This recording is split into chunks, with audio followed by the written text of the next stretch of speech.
we are finally getting the manga adaptation of Boruto. This marks the beginning of an epic story, which is currently still going on in the manga. But since the Kara organization has been introduced in this episode, I will be going into a little bit more depth to give you anime-only watchers some kind of expectation on what Kara is and what they are going to do.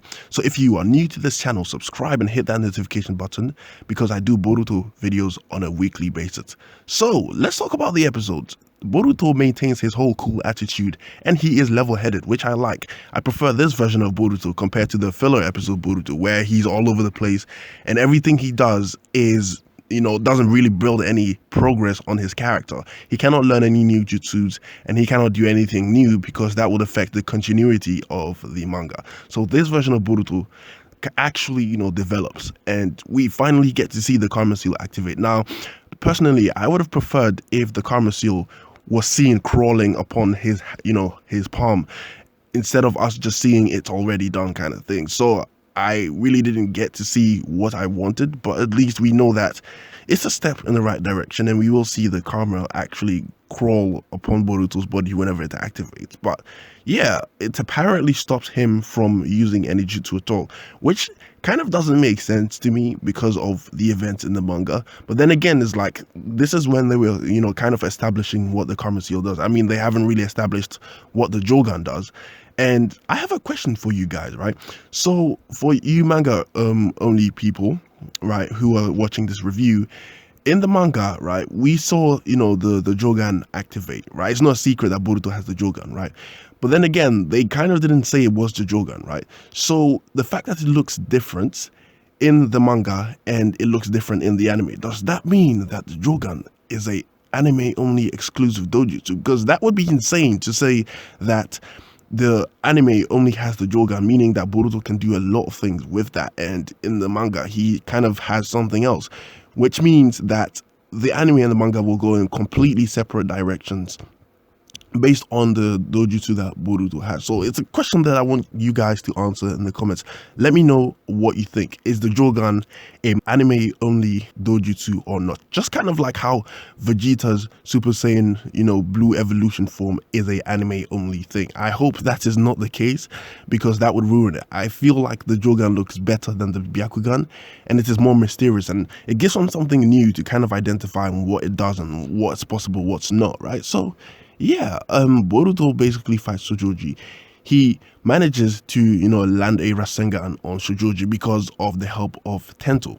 Now, here's the thing. Here's what I would have done. So because this guy would repel anything that, he can see with his jutsu, what I would have done is I would have set some traps. By using a smoke bomb, I would set some traps, like, I don't know, some explosion tags and get this guy to stand in the right place.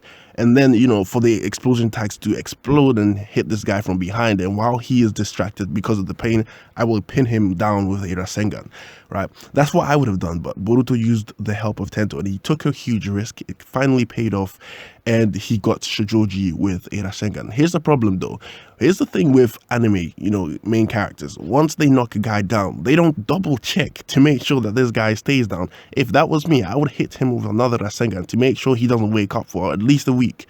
But yeah, at the end of the day, Mitsuki and Sarada basically swoop in and they help Boruto take care of shojoji. Now, this is the juiciest part of the entire episode, except from the Karma Seal, right? So apparently after Shojoji gets captured, he talks about the Karma organization and he actually mentions Orochimaru's cursed seal, right?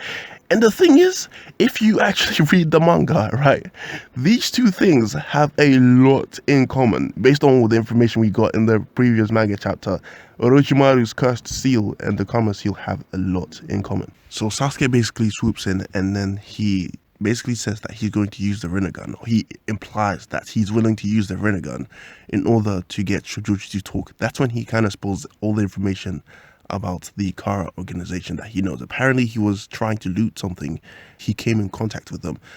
How he survived and, ran away with his life, I don't know. But he was probably like a minor threat, more like a rat in a basement that they discovered. And they just let him go because he's not much of a threat. But what I can say about the Kara organization is that they are bigger than you actually think they are.